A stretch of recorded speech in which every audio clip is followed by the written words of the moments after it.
예수님 이름으로 기도합니다. 아멘, 아멘, 아멘, 아멘. 아멘. 우리 살아계신 우리 주님을, 예수님을 사랑하시는 분만 아멘 합시다. 아멘. 아멘. 우리에게 복음을 주시고 그리고 그 영광의 소망 안으로 우리를 불러주셔서 오늘 이 땅을 살아가는 날들이 정말 그 영원한 산 소망을 이루어가는 그런 생명의 그런 길로 우리의 삶을 축복하신 우리 주님을 찬양합니다. 하나님 나라 새 백성이 된 이제 복음 안에서 거듭나고 영광스러운 복음의 주인공이 되어서 살아가는 하나님 나라의 새 백성은 똑같은, 우리는 그리스도 이전과 이후 우리는 똑같은 환경 속에 살아갑니다. 똑같은 세상, 똑같은 관계, 그리고 똑같은 일, 그리고 똑같은 나의 그런 그 육신을 입고 이 땅에 살아갑니다. 자, 그런데 완전히 BC와 AD가 갈라진 것처럼 예수님 이전과 이후는, 십자가의 이전과 이후로 완전히 십자가의 죽음과 그 부활의 새 생명으로 우리가 변화된 우리에게는 이제 이 땅에 살지만 그러나 하늘에 속한 자입니다. 하나님 나라에 속하고, 하나님 나라는 실제로 이 나라라고 할 때는 이제 통치를 이제 말하잖아요. 하나님 다스림이 있는 그것을 하나님 나라라고 그러는데, 실제로 우리는 지금 우리가 피부로 겪고 살아가는 한 나라에는 법과 제도가 있어서, 그리고 또 통념과 그러한 이 질서, 이런 것들이 보통 이렇게 운행을 하죠. 그래서 그런 원리를 따라서 거기에 매여 살아가는 바로 우리 그런 존재였는데, 이제는 그거보다 훨씬 더 상위 권위, 그게 하나님의 다스림입니다. 그게 하나님의 다스림과 무관하게 그냥 이 세상의 그런 통치 아래 휘달리던 우리의 육적인 삶이 하나님을 만나고, 비록 땅을 디디고 살지만 이제는 우리의 그 시민권이 하늘에 있는지라, 그래서 하나님의 통치를 실제로 받으면서 살아가는 명실공히 하나님 나라의 새 백성인 것입니다.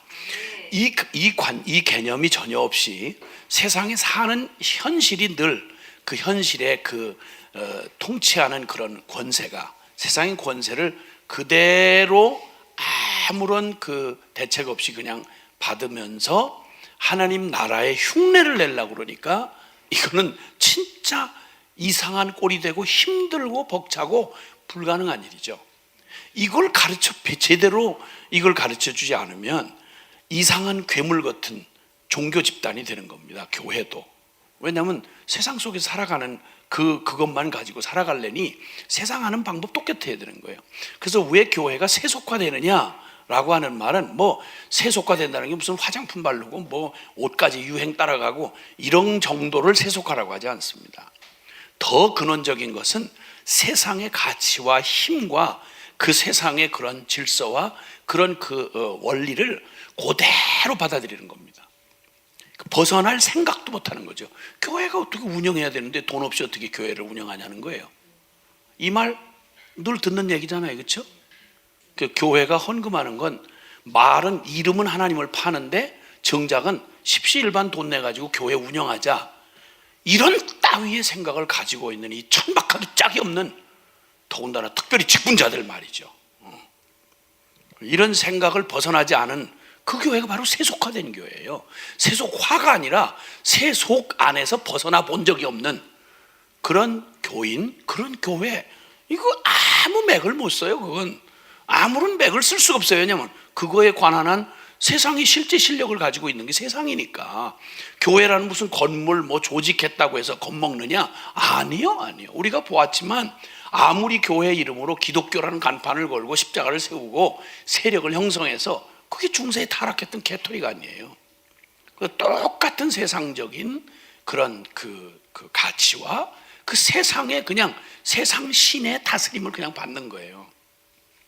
이제 우리는 하늘나라의, 하나님 나라의 새 백성이 됐다는 말은 명실공히 정말 이름과 내용에 있어서 정확하게 하나님 나라의 통치를 실제로 받는 거예요. 그러니까 그 통치를 받았던 사람들, 우리 믿음의 선배들이라고 우리가 보통 말하는 사람들 있잖아요. 그 요셉만 해도 그 보디발 아내가 아무도 보는 사람 없어, 괜찮아, 우리 이제 한탕하자고 이럴 때 그가 말하잖아요. 눈에 보이는 그 어떤 것보다 더 분명한 건 아니, 하나님이 보고 계셔. 하나님 보고 계셔. 하나님이 허락하지 않은 거야. 그러니까 그 사람은 눈에 보이는 사람보다, 그리고 세상의 실제적 그런 것보다 더 실체는 하나님의 통치예요. 하나님 다스림이에요. 그게 하나님 나라예요. 근데 이걸 자꾸 하나님 나라의 개념을 가지고 근거 없이, 오늘 당장 그 얘기가 나와요. 지금 당장 부딪히는 주제가 뭐냐면 세상 권세에 대해서예요. 이걸 구분을 못하면 세상 권세, 이 세상이라고 하는 나라, 사회, 또 정치, 또 내지는 이 모든 걸 그냥 고스란히 순진하게 이걸 그대로 둔 채 이것에서 하나님 나라의 통치 개념을 자꾸 억지로 밀어넣으려고 하면 그럼 이상한 꼴이 되는 거죠. 지금 토지 공개념 이런 얘기가 지금 사회주의에서 사용하는 그런 토지 공개념의 그런 너무 좋은 거라는 거죠. 토지 공개념을 성경에서 끌어왔거든요. 사실은 끌어왔는데 이 사람 세상이 돌아가는 원리가 어떤지를 모른 채로 공개념에서 협동농장 만들고 공산주의에서 잘하잖아요. 무슨 짓을 한 거예요? 그러니까 그 공산주의는 하나님이 없다고 하는 데서부터 시작한 거예요. 근데 모양은 공동체, 초대교회 공동체 모델이에요. 초대교회 공동체는 생명이 전제가 되고 하나님의 다스림이 전제가 되는 안에서 자발적 공동체지, 남의 것 등쳐서 뺏어다가 계급투쟁에서 뺏어다가 나눠 먹자 이런 따위의 공산주의 사상에 맞는 얘기가 아니에요. 비슷한 모양인데 하늘 땅처럼 달라요. 근데 이걸 얘기하는 사람들이 기독교 정신 이렇게 얘기를 하면서, 기독교는 정신이 아니에요, 생명이지. 아멘. 이런 혼돈이 일어난단 말입니다. 이런 혼돈, 뒤죽박죽 필요한 대로 끌어서 쓰고서 그렇게 얘기를 해요. 그래서 하나님 나라를 구현한다고 하는 것에 대해서 그런 오해가 있을 수 있단 말이죠. 하나님 나라의 새 백성은 전제가 뭐냐면 새 생명이 전제돼야 돼요. 복음의 전제 없이 이 얘기는 그냥 공허한 얘기가 되는 거예요. 그냥 또 하나, 그냥 세상의 좋은 이론 중에 하나지, 기독교적인 이론이구나, 사상이구나, 이런 정도지, 이건 사상 가지고 되는 얘기가 아니에요. 하나님 나라는 실제로 살아계신 하나님과 그걸 영으로 그 살아계신 하나님과 함께 그 임재 안에서 생명으로 살아가는, 말 그대로 하늘에 속한 사람들에 의한 나라를 얘기하는 거죠. 아멘. 그러니까 사람들이, 거듭난 주님의 나라의 사람들은 그 생명이, 새 생명의 특징이 뭘로 움직이냐면 믿음, 소망, 사랑, 이런 특질을 가지고 있어요. 이게 이 생명력, 그러니까 그리스도 안에 새로운 생명을 받은 사람들의 그 생명의 특징이 특히 바울의 이 십자가의 복음을 통해서 나타나는 그 서신서 성경에서 이렇게 보면 거듭거듭 여러 모양으로 이 원리로 우리의 살아있는 신앙의 그 생명력 있는 신앙을 이렇게 얘기를 해요. 믿음, 이 복음의 엄청난 이 진리의 이 사실을 믿는 믿음으로 살아가요. 믿음. 그리고 소망, 하나님께서 이 역사를 어떻게 이루어 가시고 궁극적으로 무슨 일을 이루어 가시는지, 어느 방향을 향해 가지고 가시는지 그 소망, 하나님의 소망. 그리고 이 모든 일을 가능하게 하는 가장 항상 있는 그 중에 제일은 사랑이라. 그래서 이 모든 것을 가능케 하는 모든 이 꿈꾸는 것 같은 하나님의 통치를 가능하게 하는 모든 기반은, 에너지는 사실은 사랑에서 나오는 거란 말이죠. 그래서 예수님 안에 거듭난 이 복음을 통해 만난 우리의 새 생명은 믿음과 소망과 사랑을 가진 생명입니다. 이 생명이 세상이라는 구조 속에다가 이렇게 집어넣으면, 이전에는 이것 없이, 믿음, 소망, 사랑 없는 이것 없이 전부 내가 왕이 되려고 하고 나 하나 탐욕에 그냥 거기에 미쳐 살아가는 사람들이 막 각축전, 살육전, 그냥 막 시기, 경쟁, 질투 뭐 이렇게 해서 서로 피차에 물고 뜯고 망하는 구조가 세상의 구조예요. 그게 세상 구조예요. 그런데 전혀 다른 생명으로 거듭났어. 거듭났는데 똑같은 세상 속에 들어갔단 말이에요. 그 속에서 하나님 나라를 이루며 그 하나님 나라의 가치로 살아가는 그 생명의 그 원천, 그 생명의 특성은 믿음, 소망, 사랑인 거예요. 그래서 그 믿음, 소망, 사랑을 가지고 있는 새 생명을 가진 사람들이 하나님 나라의 가치를 따라 이 세상의 가치로 똘똘 뭉쳐 살아가는 이 세상 속에 들어가 살면서, 그러니까 빛이 되고 소금이 될 수밖에 없어요. 왜냐하면 세상의 사람들 속에 이렇게 달라진 생명을 가지고 들어가면 꼭 같이 사는 모습은 오리 새끼인 줄 알았는데 나중에 백조야. 미운 오리 새끼 얘기 들어보셨죠? 다 오리인 줄 알았단 말이야. 근데 점점 자라다 보니까 아니네. 보니까 오리가 아니야, 이게 백조였었어. 그래서 미움을 계속 당했는데 왕따를 당했는데, 왕따 할 놈이 왕따를 해야지. 지가 왕따를 당하면서 나는 바본가 봐, 나는 왜 이렇게 생겼어 이랬는데 그게 백조야. 하나님의 백성들이 꼭 당하는 꼴이 그와 비슷해요. 어리석어 보이고 바보 같아 보이고 어처구니 없어 보이고, 그렇게 하면 끝나는 거예요. 그냥 짓밟히고 그냥 끝나는 거예요. 근데 끝날 수 없는 이유가 뭐죠? 소망이 있잖아, 믿음이 있잖아, 주님이 계시잖아. 할렐루야. 그러니까 감히 하늘의 가치를 가지고 이 땅 구조 속에 살아갈 수 있는 거예요. 그래서 이 땅엔 두 가지가 존재하잖아요. 세상의 권세가 이렇게 있는데, 여기 로마서 13장 1절에 보면요, 로마서 13장 1절에 각 사람은 위에 있는 권세들에게 복종하라. 권세는 하나님으로부터 나지 않음이 없나니 모든 권세는 다 하나님께서 정하신 바라. 그러므로 권세를 거스린 자는 하나님의 명을 거스림이니 거스리는 자들은 심판을 자취하리라. 뭐 어느 때나 바른 이 정권, 이거는 나라라고 할 때 모든 나라의 공익을 위해서, 백성들을 위해서, 명분은 이거잖아요. 그리고 그 사회를 지탱하는 것들은 정직과 공평과 자유와 뭐 이런 것들을 이제 표방하고 서로 공존하기 위해서 거기 함께 그 정의에 기초한 법을 만들고, 그래서 서로 이제 그 약속을, 사회적 약속을 하고 헌법을 정하고, 그리고 거기에 따르는 법을 지키는 그 기준, 그 법을, 준법을 이제 하는 이런 기준과 질서 속에서 그나마 사회가 이루어가고 나라가 이루어간단 말이에요. 근데 이때 당시의 권세는 누구죠?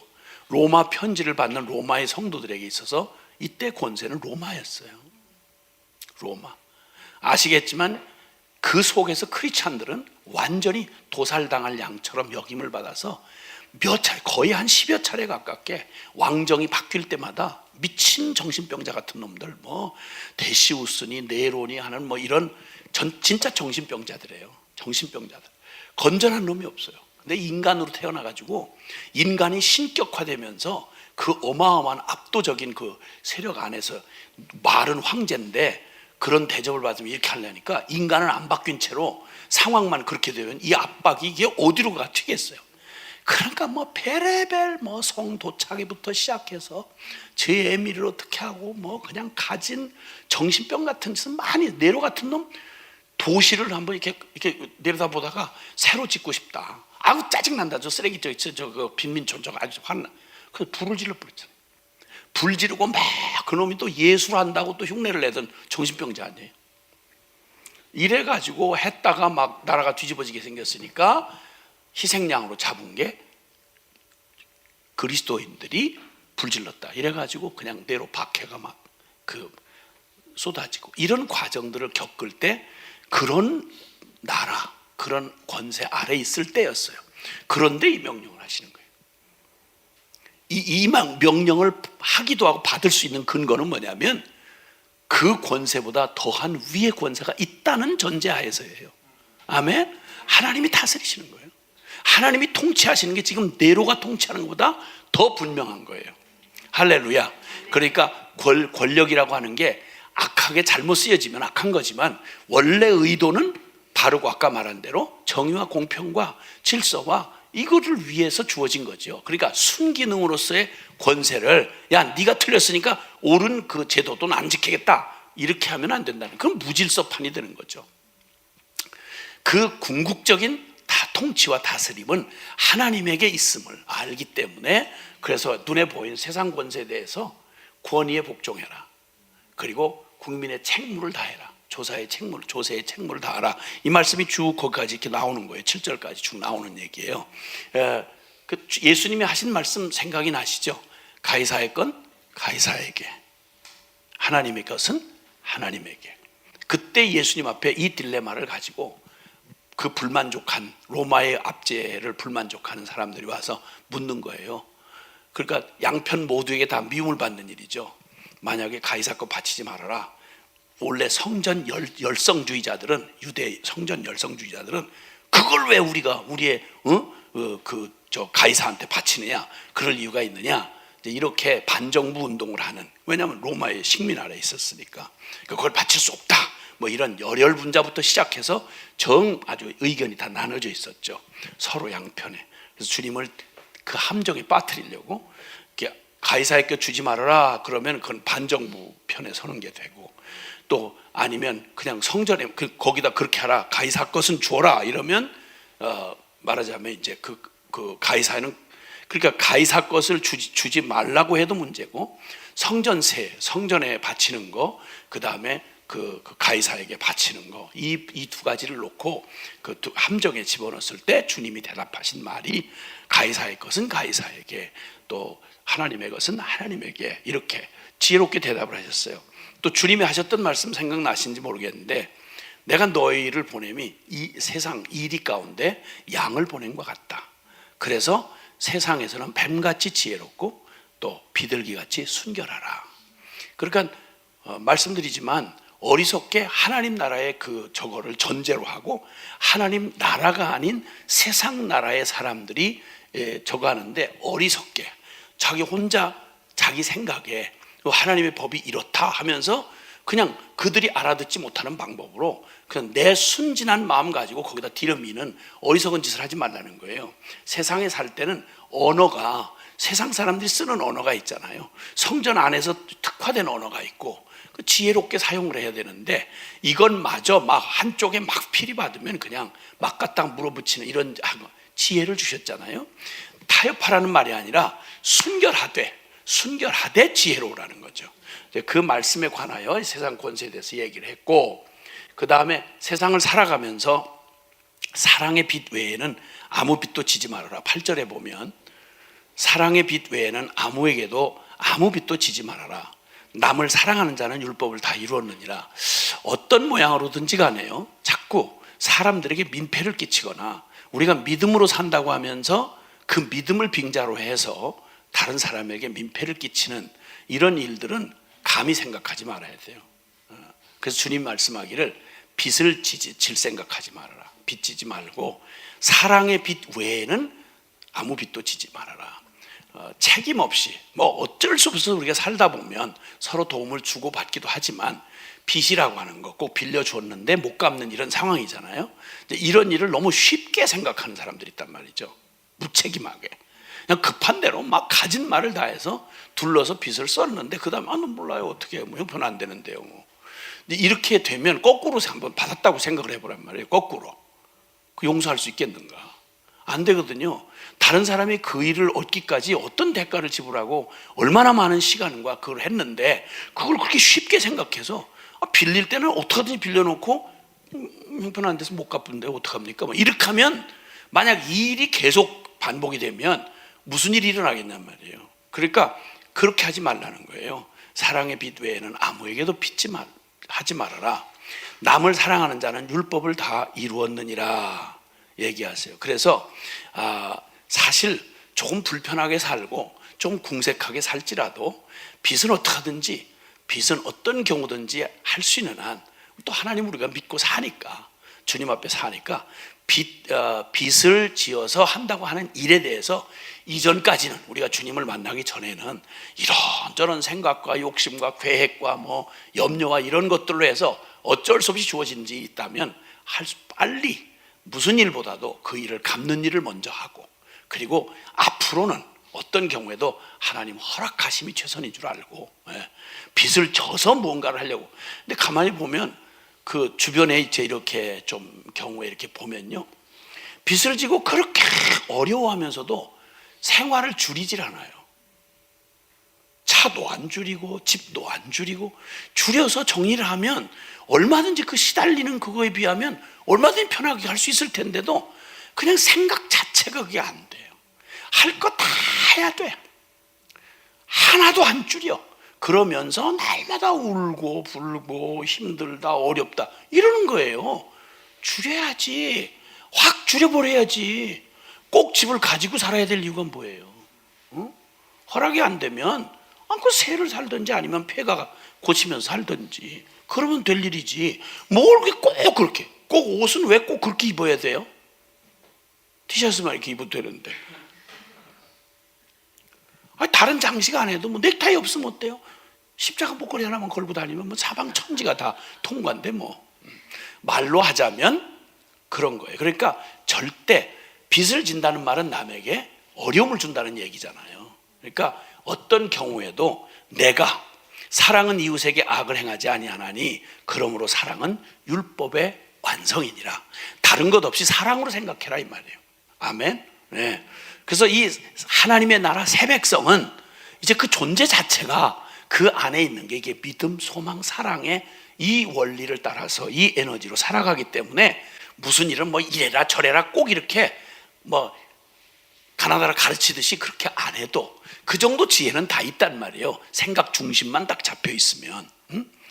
그리고 이제 11절에 보면 너희가 이 시기를 알거니와 자다가 깰 때가 벌써 되었으니 이는 이제 우리의 구원이 처음 믿을 때보다 가까웠습니다. 주구장창 우리는 여기서 천년만년 살고 갈 사람이 아니라는 거예요. 시기를 알으라는 거예요. 자, 하나님이 우리에게 주신 하느님의 나라 새 백성이 되어서 이 세상 속에 살 때 로마서 13장은 대사회적인 그런 우리의 삶의 그 원리 내지는 지혜를 말해주고 계시는 것 같아요.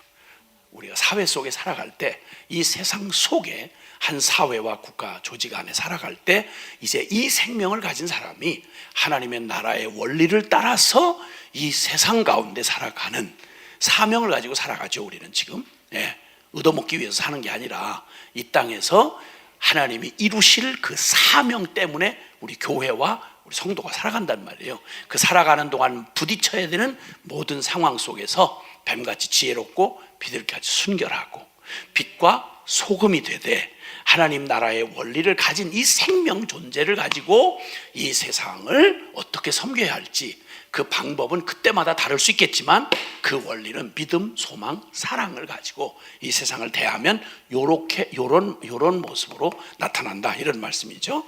시기를 알고 깨어서 오직 이제 빛의 갑옷을 입자. 오직 주 예수 그리스도로 옷 입고 육신의 일을 도모하지 말아라. 자, 시기를 아는 것, 시기에 대한 생각이 바로 있으면 지금이 마지막이구나. 야, 이제 임박했구나. 이런 생각을 알면 마음가짐이 달라지죠. 떠날 때가 됐구나. 그러면 이제 얼른 하던 일도 우선순위를 정해서 줄일 거 줄이고 정리할 거 정리하고 떠날 준비를 해야 된단 말이죠. 평생 이 준비가 안 된 채로 살아가는 그냥 일상생활에서도 이 준비하는 습성이 안 돼 있으면 날마다 허덕거리고 날마다 같이 사는 사람 어렵게 만들고 그렇죠. 특히 저 같은 사람이 좀 그랬는데 하여튼 정말 주여 그 얘기하려면 걸리는 게 많아가지고 이렇게 디모데후서 3장 1절 이하에는 말세가 되면 고통하는 때가 올 것이다.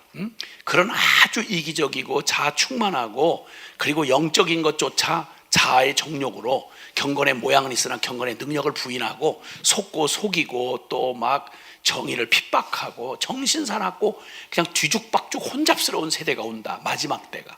지금이 꼭 그런 때잖아요. 뭐 설명이 필요 없잖아요. 그럴 때 어떻게 되겠냐. 막 출렁이는 대로 여기서 균형 잡으려고 막 이게 다른 방법으로 대하려고 하는 이렇게 세상을 세상적인 방법으로 거기서 막 균형 잡고 거기서 지지 않으려고 하고 안 뺏기려고 이렇게 하면 같이 떠밀려서 흔들리단 말이에요.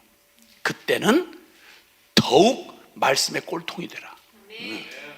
배우고 확신한 일에 거하라. 내가 어렸을 때 성경을 알았는데 성경은 이게 14절, 15절, 16절, 17절에 하나님의 사람으로 온전하게 하고 하나님의 선한 모든 일을 행하기에 온전케 되는 길은 바로 이 말씀, 이 복음에 그냥 아주 철저하게 더욱 강하게 그래서 지금 우리 함께 지금 이렇게 복음의 진수인 로마서를 우리가 아주 이 중심과 그 핵심을 딱 붙잡고 하나님의 말씀을 우리가 취하면 우리가 그 말씀 안에서 잘 견고히 준비된 만큼 하나님의 말씀은 어느 때 어떻게 행동해야 할지, 하나님 나라의 백성, 새 백성으로서 살아갈 수 있는 원리와 방법과 가이드를 주님께서 너무도 분명하게 보여주셨고, 그 모델로 예수님이 세상 한복판에 육신을 입고 사시면서 원수들에게 어떻게 상대를 하고 이런 상황에는 어떻게 하고 주님이 다 보여주신 모델이 있단 말이에요. 그리고 그걸 지지해 주시는 성령님이 우리와 함께 보혜사가 계시니까 어려울 거 아무것도 없고, 그래서 더욱 복음에 집중하고 참여할 필요가 있단 말이죠. 네, 그래서 이렇게 지금 우리가 이렇게 아주 하나님의 특별한 시간들을 지금 갖고 있지 않습니까? 그렇죠? 네, 방송으로 계속 보시느라고 여러 가지 어려웠을 줄 아시는데 지금까지 잘 따라오셨습니다. 너무 잘 따라오셨어요. 너무 잘 따라오셨어요. 주님께서 그렇게 말씀에 이 시기를 알고 깨어서 그리스도로 옷 입고 이 시기 어둠의 일을 벗고 이제 밤이 깊고 낮이 가까웠다. 다시 오실 주님 심판의 그날이 다가오고 있습니다. 일할 수 있는 기회가 얼마 남지 않았습니다. 주님 이 시기를 알고 이제는 느른하게 이렇게 퍼늘어져 있을 시간이 아닌 거예요. 허리띠를 바짝 동여매고 정신을 바짝 차리고 깨어서 주님 오실 날을 예비하는 그런 사람들이 되라고 권면해 주고 계십니다. 할렐루야. 자, 로마서 14장으로 가면요, 이 하나님 나라의 새 백성에게 주시는 이러한 그 새 백성의 그런 진리들을 우리 안에 주시는데, 로마서 14장은 전체로 공동체 안에, 우리 믿음의 공동체 안에, 교회 공동체 안에서 중요한 모든 일을 다 얘기하신 건 아니고요, 그 공동체를 하는데 제일 어려운 게 있어요. 주님의 몸된 교회가 아주 몸살을 앓고 늘 겪는 일이 있거든요. 이제 그게 바로 여기 이제 14장부터 이렇게 15장까지 이렇게 일부 다뤄지고 있는데, 자, 14장 1절에 보면요, 1절 한번 볼까요? 자, 1절에서 4절까지요. 시작. 믿음이 연약한 자를 너희가 봤되 그의 의견을 비판하지 말라. 어떤 사람은 모든 것을 먹을 만한 믿음이 있고 믿음이 연약한 자는 채소만 먹느니라. 먹는 자는 먹지 않는 자를 업신여기지 말고 먹지 않는 자는 먹는 자를 비판하지 말라. 이는 하나님이 그를 받으셨음이라. 남의 하인을 비판하는 너는 누구냐? 그가 서 있는 것이나 넘어지는 것이 다 자기 주인에게 있음에 그가 세움을 받으리니 이는 그를 세우시는 권능이 주께 있습니다. 예, 아멘, 아멘. 참 어려운 게 이상하게 나는 그렇게 지척 잘 성장을 못하면서도 다른 사람 성장 못하는 건 또 꼴을 못 보잖아요. 꼴을 못 봐요. 어떻게 그렇게 살 수 있는 능력이 개발되기 전에 그렇게 살아야 한다는 기준을 가지고 남 판단하는 능력이 먼저 생겨. 이게 선악과를 먹어서 그래요. 체질이. 아담하고 하와 형님이 그걸 잡수시는 바람에 그놈의 이상한 성향이 우리한테 개발이 돼가지고 하여튼 저도 못하면서 그냥 남을 기가 막히게 비판하는데, 특히나 이 믿음의 공동체 안에는요, 교회 공동체 안에는 항상 먼저 출발한 사람이 있고 뒤에 계속 새로 들어온 사람들 있잖아요.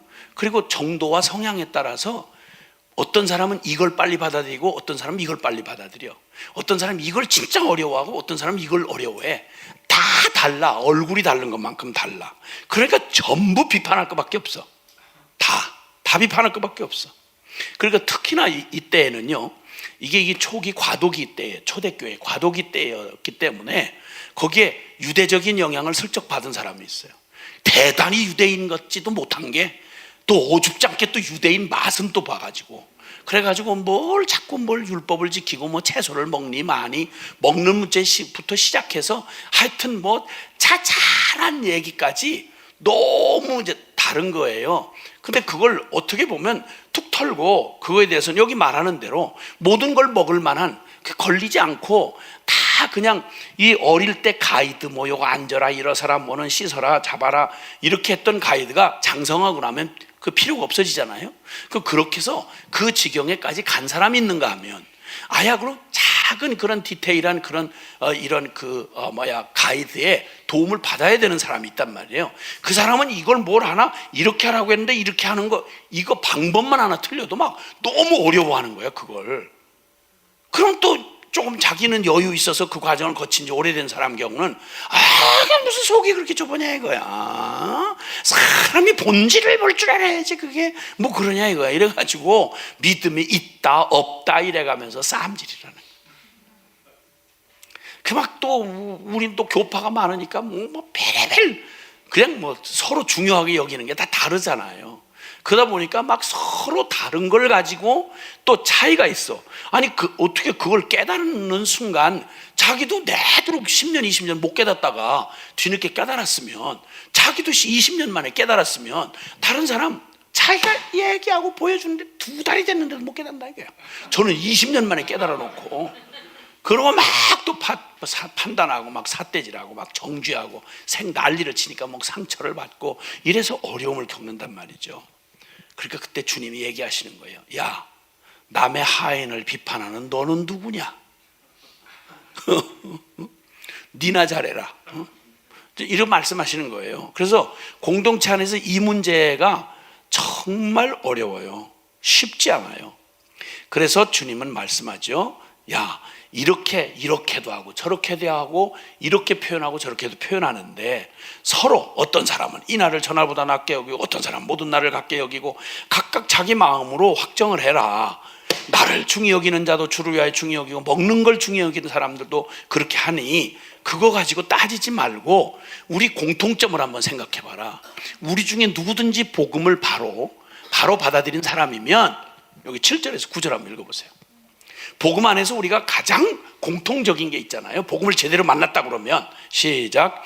우리 중에 누구든지 자기를 위하여 사는 자가 없고 자기를 위하여 죽는 자도 없도다.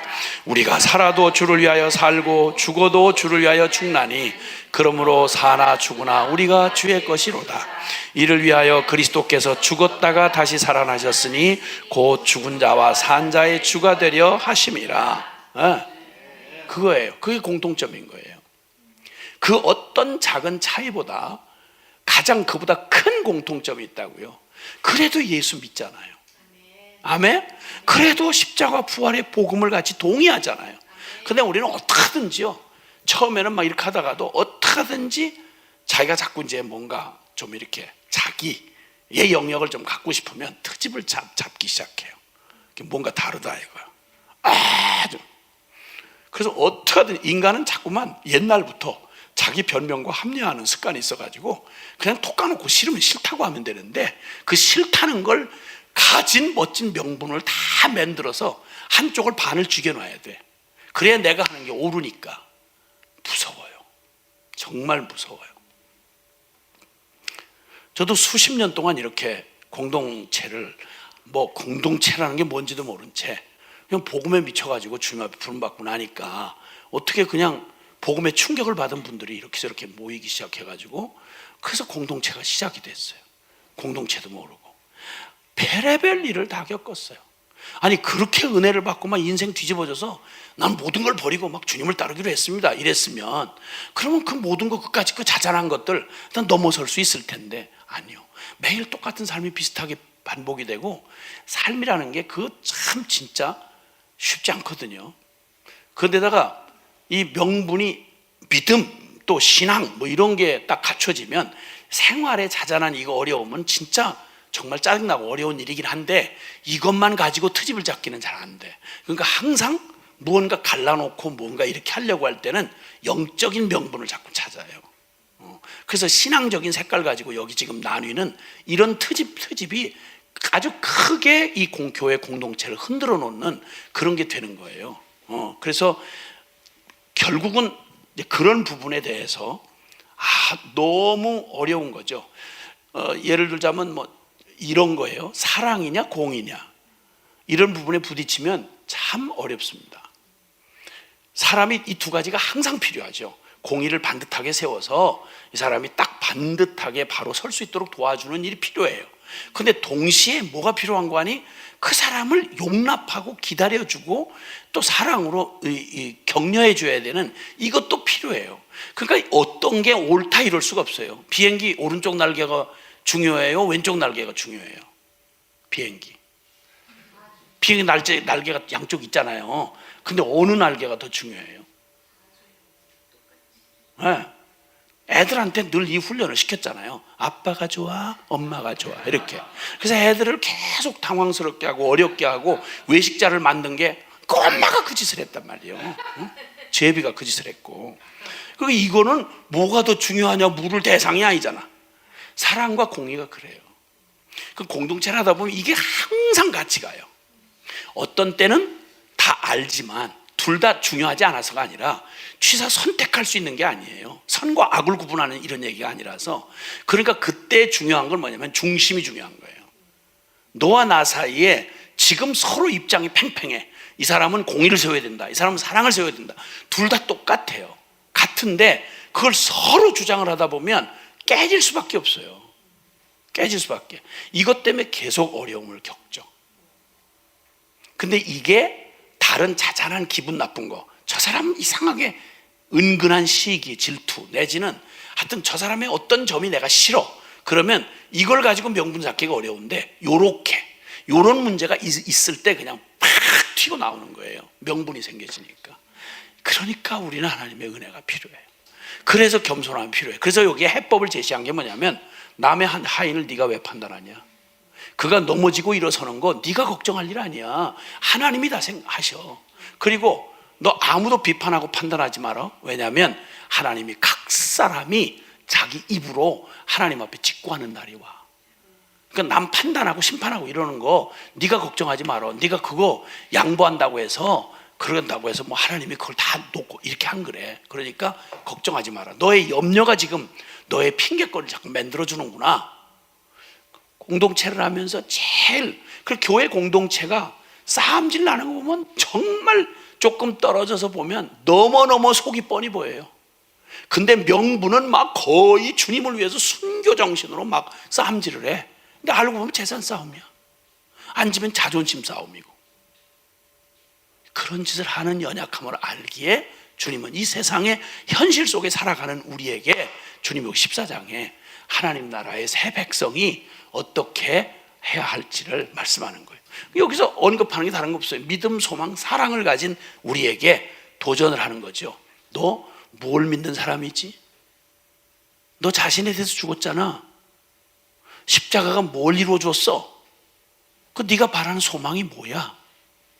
주님은 이때 너한테 뭘 명하셨어? 사랑이죠.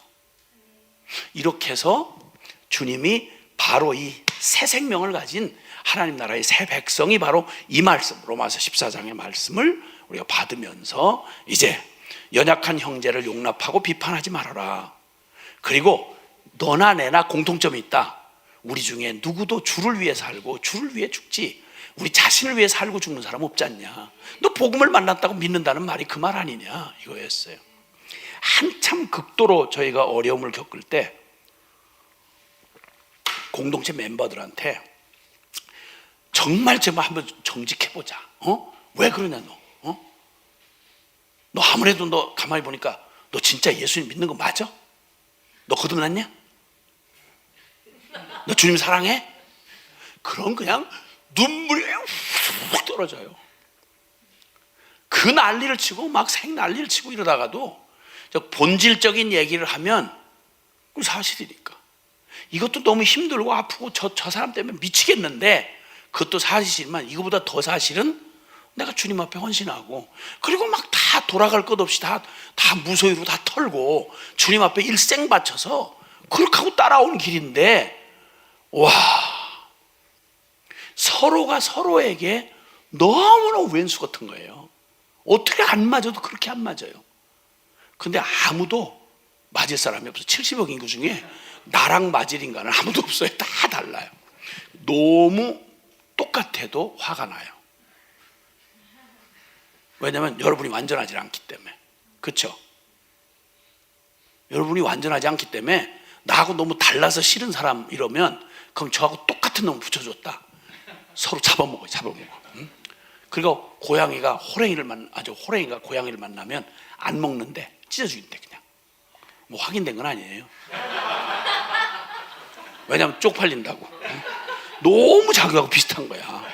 걷는 거부터 해가지고 근데 왜 쩌쩌는 이래가지고 호랭이 아주 위신을 그냥 떨어뜨리니까 그냥 그럼 이렇게 한다 이런 얘기가 있는데 이거 나 누구한테 들은 얘기예요. 내가 한 얘기가 아니에요. 누구한테 들은 얘기가 이렇게 생각이 나서 하는 거예요.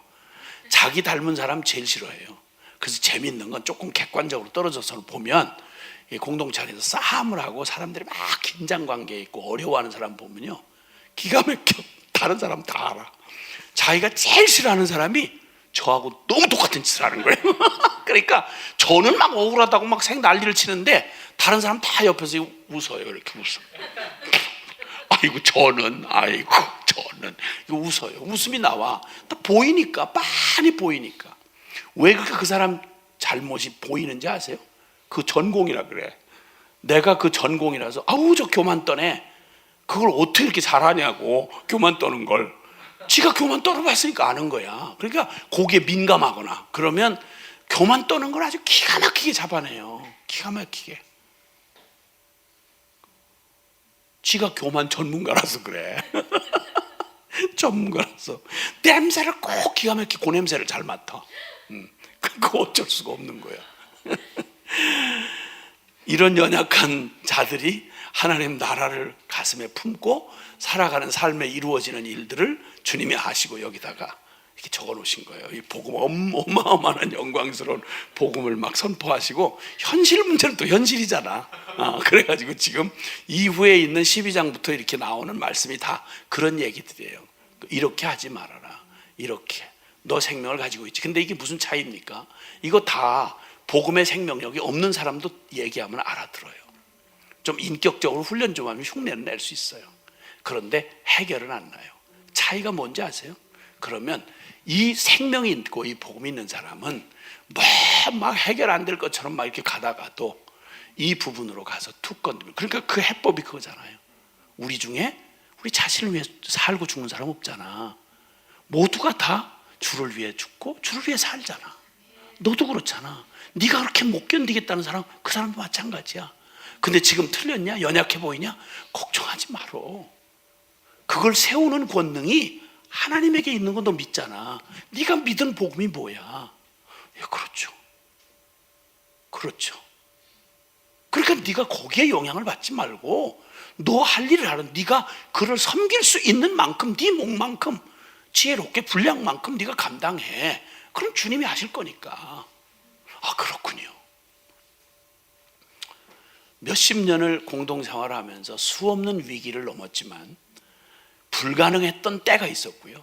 근데 그 불가능을 넘을 수 있는 그런 일들을 경험했던 건 바로 이 총체적인 복음을 깨닫고 저희 복음, 십자가의 복음 앞에 저희가 서고 난 다음에 그냥 보기에는 여전히 우리는 세상에 있고 연약한 질들 안에 있으니까 나의 성향은 항상 부족하고 위기 앞에 놓일 수 있어요. 그러나 이 복음을 알고 이전과 이후는 완전히 달라요. 그래서 벌써 깨졌어야 되는 그런 공동체를 20년이 넘도록 주님께서 그 일을 이루어 오신 건 특별한 방법이나 이런 거 아니었어요. 어떤 방법을 갖다 놓아도 안 돼요. 그러니까 복음이 아니면 안 되는 거예요.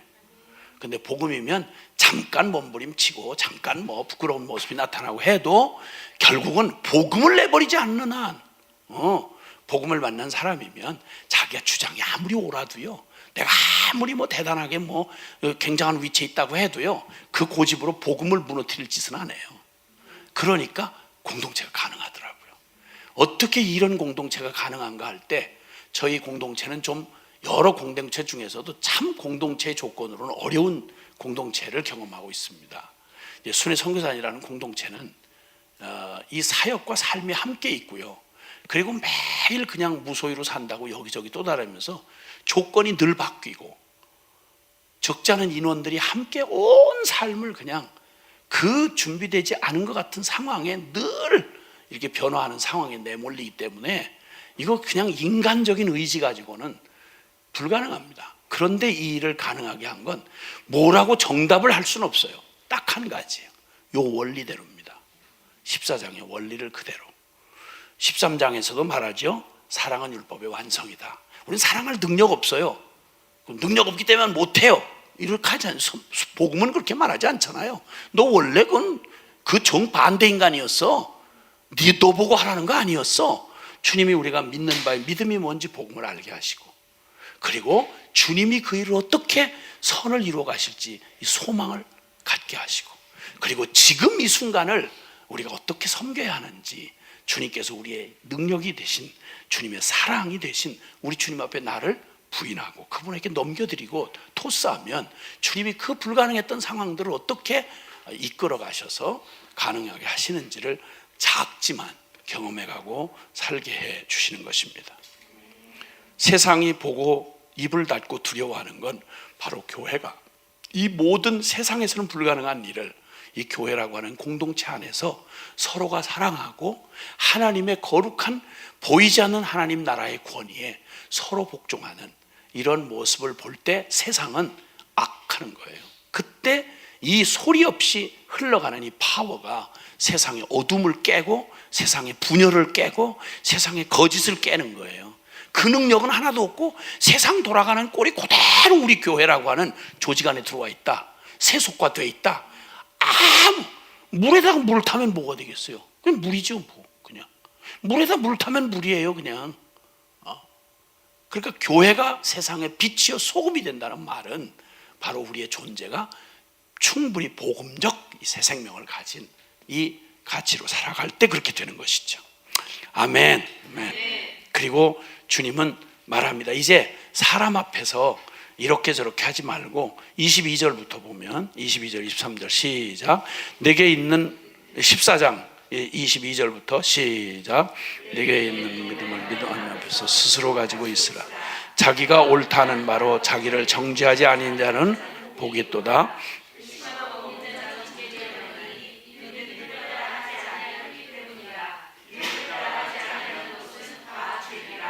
아멘. 예. 하나님 앞에서 이제 사람 앞에 어떻게 보이냐, 저 사람이 어떻게 생각하냐, 이렇게 살아왔던 우리의 존재는 아니잖아요. 그러니까 이제는 뭐 여러 자잘한 이게 옳으냐 그러냐 따질 수 없는, 여기 지금 음식에 관한 문제, 먹고 마시는 문제에 대한 거, 뭐 자잘한 우리 일상에 부딪힐 수 있는 모든 일들을 염두에 두고 그런 갈등이 생길 때, 그때 스스로 이게 이렇게 해야 된다 저렇게 해야 된다는 방법의 차이로 얘기하거들랑 각자 어떤 사람 먹지 말고 어떤 사람 먹고 먹을 수 있는 사람도 그냥 용납해주고 그렇게 아닌 사람도 그걸 판단하지 말고 서로 각자의 믿음을 하나님 앞에서 자기 양심에 부끄럽지 않게 선택하고 해라. 그리고 서로에 대해서는 용납하고 기다려주라. 그 하나님이 그 중에 그 진리 문제가 아닌 다음에는 하나님께서 그 앞에서 선을 이루실 걸 우리가 아니까. 그러니까 이제 제일 문제가 뭐냐면 사람 앞에서 자꾸 행동하는 게 문제예요. 사람 앞에서 절대 사람에게 하듯 하지 말고 하나님 앞에서 코람데오로 그분이 옳다고 하시면 사람들이 조금 이해를 못해도 그냥 상관없고요. 좀 기다리면 되니까. 그래서 믿음을 따라 하지 않고 자꾸 사람 눈치 보고 뭐 누가 어떻게 말할까 뭐 여론 자꾸 이런 거에 의해서 자꾸 움직이는 동기가 되면 그 사람 보자고 하는 게 밖에 안 된단 말이죠.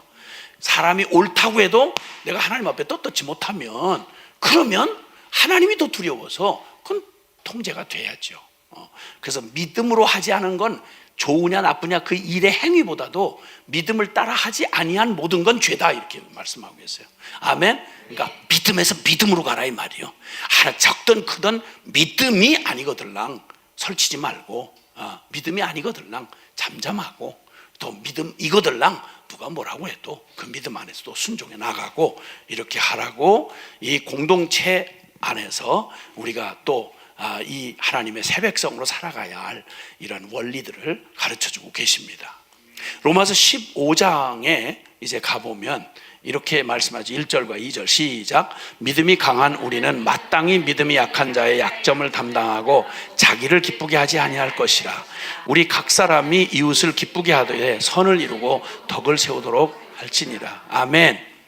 그리고 그 근거를 예수님도 자기를 기쁘게 하는 삶을 살지 않았다 그러세요.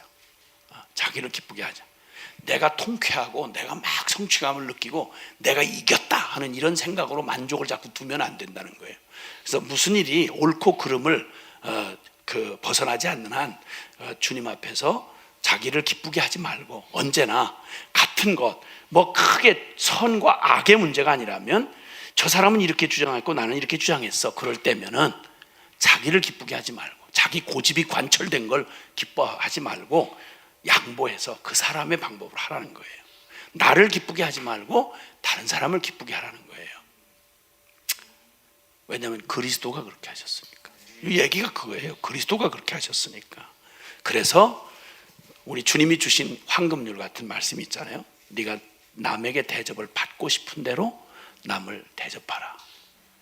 우리가 우리 자신에게 내가 너무 옳은 사람의 경우, 자기 옳음에 대해서 너무 확신이 강한 사람일수록 다른 사람을 잘 생각을 안 하고 배려를 하지 않는 이런 습성이 있어요. 옳은데 참 어려운 사람 있죠. 옳은데 너무 어려운 거예요. 그러니까 남에 대한 배려가 없는 거죠. 같은 말을 해도 그 말이 맞는 말이에요. 그런데 그 말이 듣는 사람 입장에서 어떻게 들려질지를 한 번 더 생각하는 거예요.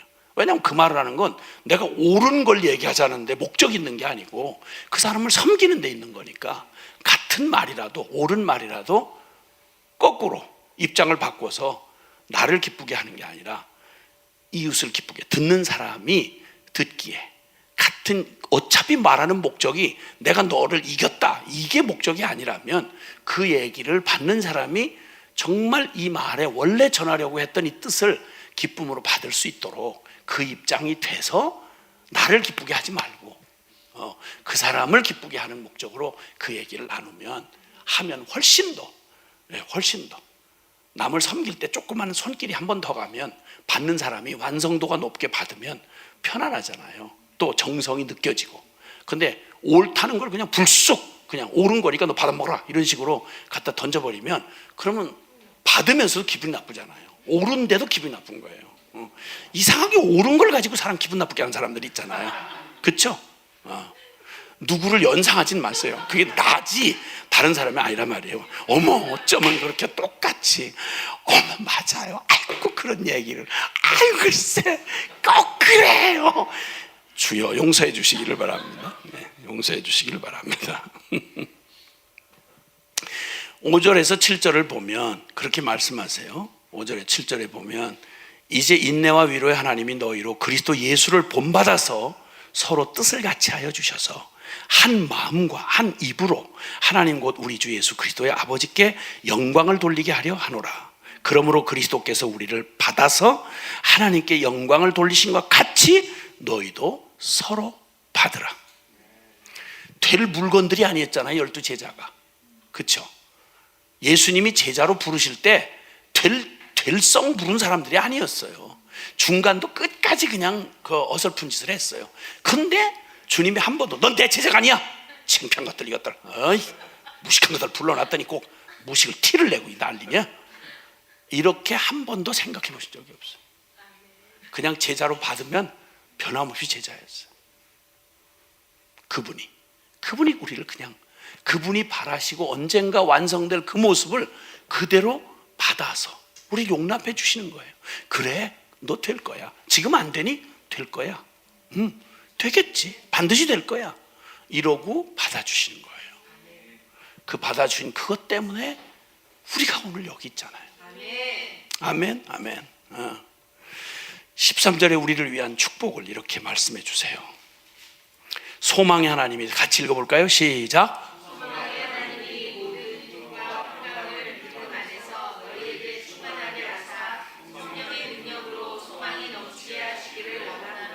아멘, 아멘, 아멘, 아멘.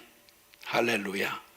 예수님은 아무리 생각 그렇게 하실 이유가 없는데 그분이 세례 받으러 가는 장면 한번 보세요. 세례 요한이 깜짝 놀랐어요. 이렇게 하시지 말라고. 그랬더니 아니, 이렇게 해서 하나님의 의를 이루기 마땅하다. 그렇게 안 해도 되는 일을 바울은 진리를 위해서 싸울 때는 그냥 무섭게 막 날카롭게 싸웠어요. 그래서 뭐 할례 문제, 또 뭐 이방인과 교제하는 문제, 이런 걸 아주 무섭게 다뤘어요. 그런데 그가 이방 교회를 이스라엘 그 유대의 교회와 함께 하나가 되기 위하여 그들을 서로 한 소망 안에서 하나가 되게 하기 위해서 섬길 때에는 자신을 위해서는 절대 고집 안 했어요. 그 사람이 말로 하자면 가장 칼날같이 유대인 색깔을 낼 수 있는 자랑할 만한 모든 걸 최고로 갖춘 사람이었어요. 그 사람 그걸로 확 휘두르기 시작했으면 평생 그 근처에 붙어 날 놈이 없었어요. 근데 그는 놀랍게 이방인에게 갔을 때는 꼭 율법을 모르는 사람처럼 행동했어요. 그게 얼마나 어려운지 아세요? 우리 옆에서 들으니까 그렇지, 율법으로 살던 사람들에게는요, 그 율법을 어기는 일 이렇게 하면 당장 마음에 딱 걸려서 안 돼요. 제가 워낙 좀 유별나게 술에 관한 생각을 갖고 있는 사람이라서 한번 어느 지역에 갔더니 선교사님하고 그냥 어렵게 만나가지고, 외국에서 만나서 그분이 우리를 좀 이렇게 저거 하는 중에, 유럽이었던 것 같아요. 근데 초콜릿을 이렇게 내놓으면서 이렇게 저런 얘기하다가 유럽에 관한 얘기, 뭐 유럽은 맥주를 음료로 마신다, 뭐 이런 얘기, 뭐 등등의 이런 얘기를 하면서 굳이 안 했더라면 난 모르고 그냥 갔을 텐데 꼭 나한테 건네주면서 꼭 시험하듯이 술이 들었다는 거예요. 초콜릿 안에. 야, 그 순간 제가 워낙 그 일에 딘 사람이라 워낙 유별나게 강한 그런 거부감을 갖고 있는 사람이에요. 이걸 참는데 진짜 확 둘러엎고 싶은데 이게 장난을 하나, 이게 뭐 이 점잖은 사람이 이게 무슨 짓이야 이거, 막 화가 막 끓어오르는데 진짜 어려웠어요. 한 번은 독일 선교사의 영향을 받았던 인도네시아 한 지역을 갔는데 신학교에 잿더리가 쭉 있어요. 잿더리가 신학교 강의실에 잿더리가 쭉 놓여 있는 거예요. 신학생들이 담배를 피는 거예요. 독일 선교사가 우리하고는 전혀 다른 생각을 갖고 있거든요. 거기서는 담배를 피는 게 자연스러워요. 근데 그 잿더리를 보는 순간, 피는 걸 본 것도 아니고 잿더리를 보는 순간 집회고 나발이고 그냥 마음이 확 어려워지는데, 얼마나 어려운지 모르겠어요. 제가 이 정도면 평생을 잔뼈가 율법에 굵은 사람이, 바울이 이방인의 그 난잡하고 정신없는 이걸 보는 순간 말하고 뭐 사랑하고 용납하고 이런 생각하고 싶은 게 없는 거예요. 그렇게 말하면 하늘에서 오신 예수 그리스도가 하는 것마다 눈빛조차 음탕하고 죄에 쩌들어버린 우리를 어떻게 사랑스럽게 받아들이죠? 그 얘기 항상 근거는 그거였어요. 주님이 너희를 받으신 것처럼 받으라고. 이렇게 정서가 어려워요. 이 작은 습관이나 내가 조금 옳다고 생각하는 이런 습관만 해도 그렇지 못한 사람을 받기가 이렇게 어려워요. 이런 것들이 여과 없이 그냥 복음의 그 자리에 깨어서 서 있지 않으면 우리는 별의별 명분을 다 세우고 자기의 어줍지 않게 뭐 옳고 그런 것도 아닌데 이런 걸 가지고 나와 다르다는 사람에 대해서 얼마나 매섭게 정죄하고 판단하고, 이러니까 사단이 장난하기 너무 좋은 거예요. 아무것도 아니야 그냥 이런 거 가지고 막 교회를 난장판을 만들어 버리는 거예요. 그냥 그렇게 헌신했다고는 선교사회를 그렇게 뭐 명분을 이러는데 알고 너무 유치한 얘기가 너무 많은 거예요. 인간적이고 너무 진짜 이런 것들. 선교사는 우리가 이렇단 말이죠. 이 연약함을 가진 채로 우리는 그런 것이 득실거리는 세상 한복판에 보냄을 받았어요. 그러니 앞서 우리에게 복음을 주신 이 복음 안에 우리가 어떻게 우리가 복음 안에 서야 할지를, 항상 이 해답에 대한 작은 우리의 현실의 문제를 해결해 주는데 항상 기준은 예수 그리스도예요. 아멘. 이게 바로 복음을 가진 사람의 그런 삶인 거죠.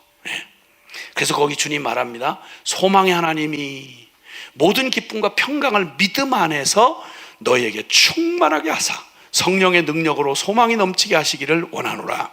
우리가 서로 받을 수 있는 게 뭐죠? 소망인 거예요. 하나님이 그 사람 안에서 행하실 그 일에 대한 소망 말이에요. 내 안에서 이루실 소망 말이에요. 현실보다 너무도 분명한 하나님께서 행하실 그 일 말이에요. 그 일에 대한 소망이 우리에게 넘치게 하셔서 성령님 우리에게 복음의 소망으로 충만케 해주셔서 이 모든 작은 산들을 그냥 넘어설 수 있도록, 작은 파도를 그냥 넘어설 수 있도록, 그래서 주님의 이 믿음과 소망과 사랑이 우리를 모든 일에서 승리하게 하사, 할렐루야, 아멘. 그래서 소망이 성령의 능력으로 충만하게 넘치게 하시기를, 그래서 기쁨과 평강을 믿음 안에서 우리가 넘치게 하시기를, 믿음과 소망과 사랑이 항상 충만하여서 이 모든 것이, 이 자잘한 모든 틈을 내주는 사단의 틈들을 능히 이겨내고 하늘나라 새백성으로 살아갈 수 있도록 하나님 축복해 주시는 기도, 이 기도를 하면서 마치도록 하겠습니다. 기도합시다.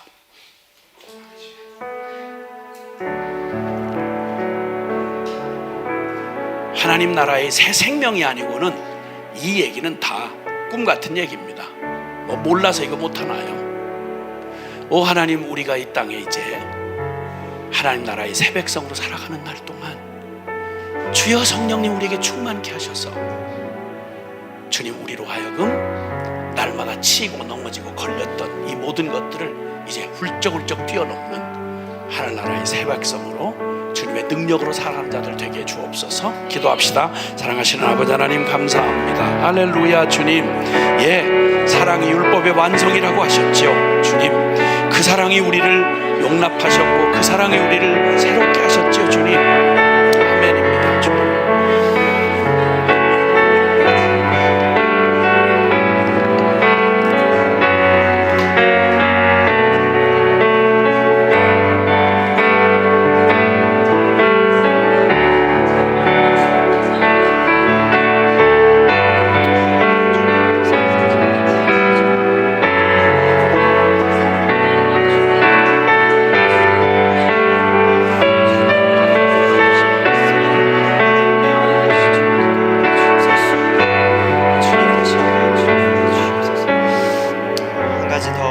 기도했으면 좋겠습니다. 우리에게 주어진 몸된 교회, 성도의 공동체 안에서 주님이 우리에게 말씀하시기를 믿음으로 대하며 사랑으로 섬기고 하나님 나라를 품고 소망하는 자로 살아가게 하셨습니다.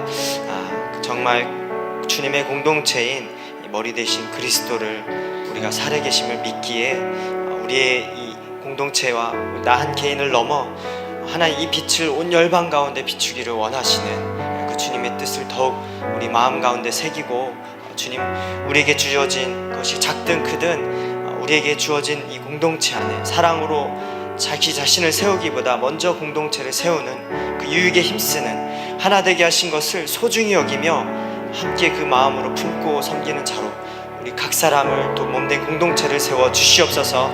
우리 함께 기도하며 나아가겠습니다. 하나님, 오 주님, 우리 가운데 주신 하나님 머리 되신 주님으로 인해 하나님 우리에게 한 개인이 한 혼자 두어진 저 홀로 내려진 삶이 아니라 함께 섬기며 나누며 하나님 우리에게 주신 것들을 주님 함께 이 몸 안에 들어가는 주님 공동체를 주시면 감사합니다. 하나 잊지 아니할 것을 하나님 우리 가운데 머리 되신 주님이 계시기에 하나님 이 세상 가운데 살아가지만 하나님 세상에 속하지 않는 하늘에 속한 자녀 하나님 주님 여전히 우리 안에 바뀌어지지 않은 데가 있습니다.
감사합니다. 세상에 살지만 하늘에 속한 자로 살아가게 하신 하나님, 지혜로우나 순결한 하나님 나라의 새 백성으로 살아가도록 우리를 이곳 가운데 불러주신 주님을 찬양합니다.